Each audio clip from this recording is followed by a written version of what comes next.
எல்லாம் புகழும் இறைவனுக்கே. ஹாய் மக்களே, அஸ்ஸலாமு அலைக்கும். Welcome to Yardi classic kitchen. இப்போ பார்க்க போகிறது செம்மறி ஆடோட கறி வச்சு உப்பு கண்டம் எப்படி போடலாம்னு பார்க்கலாம் வாங்க.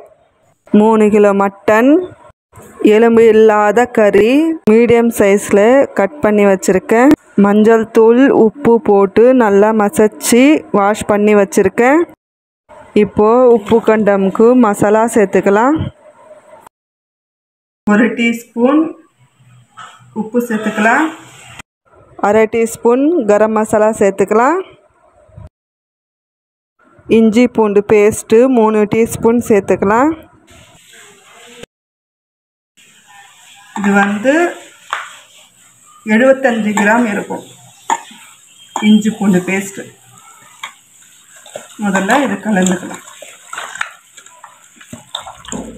மஞ்சள் தூள் 1 டீஸ்பூன், மிளகாய் தூள் 3 டீஸ்பூன் சேர்த்துக்கலாம். மிளகுத்தூள் 1 டீஸ்பூன் சேர்த்துக்கலாம். நல்லா மசச்சு மிக்ஸ் பண்ணிக்கலாம். எலுமிச்சை பழம் 1 சாறு சேர்த்துக்கலாம். எலுமிச்சம் இல்லைன்னா வினிகரும் சேர்த்துக்கலாம். வினிகர் சேர்த்துக்கினா ஒரு 3 டீஸ்பூன் சேர்த்துக்குங்க. 3 கிலோ கறிக்கு 3 டீஸ்பூன் சேர்த்தா போதும்.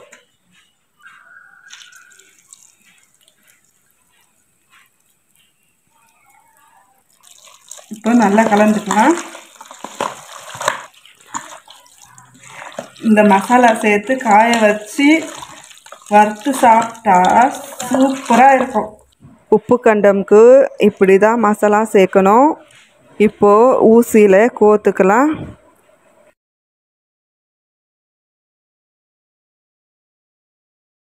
இதே போல் எல்லாமே கறியை கோத்தி எடுத்துக்கலாம்.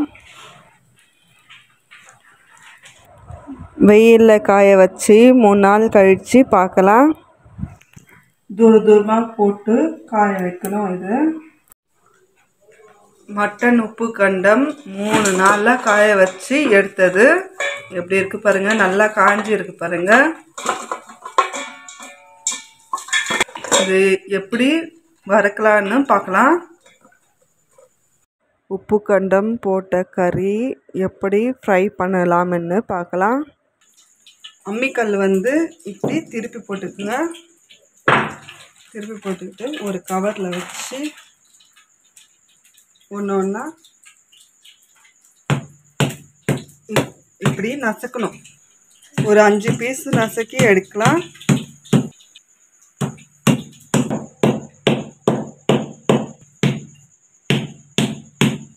இப்படி நசுக்கி எடுத்துக்கணும். இப்போ வறுக்கலாம். நான் ஏற்கனவே எண்ணெய் சூடு ஆகிறதுக்காக வச்சுருந்தேன். எண்ணெய் சூடு ஆயிடுச்சு. இப்போ சேர்த்துக்கலாம் எல்லாமே.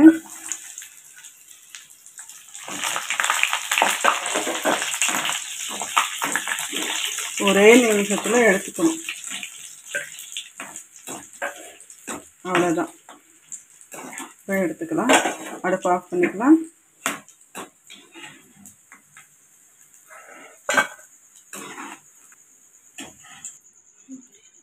கையிலே இப்படி சூப்பராக வந்துருக்கு பாருங்க. ரொம்ப டேஸ்டியாக இருக்கும். ரொம்ப சிம்பிளான மட்டன் உப்பு கண்டம் கபாப் ரெடி ஆகிடுச்சு. நீங்கள் வீட்டில் செஞ்சு பாருங்கள், சூப்பராக இருக்கும். 6 மாதம் 1 வருஷம் ஆனாலும் கெடாது. இந்த வீடியோ பிடிச்சிருந்தால் லைக் பண்ணுங்கள், ஷேர் பண்ணுங்கள், கமெண்ட் பண்ணுங்கள், மறக்காமல் ஃபாலோ அண்ட் சப்ஸ்கிரைப் பண்ணுங்கள். தேங்க்யூ ஃபார் வாட்சிங்.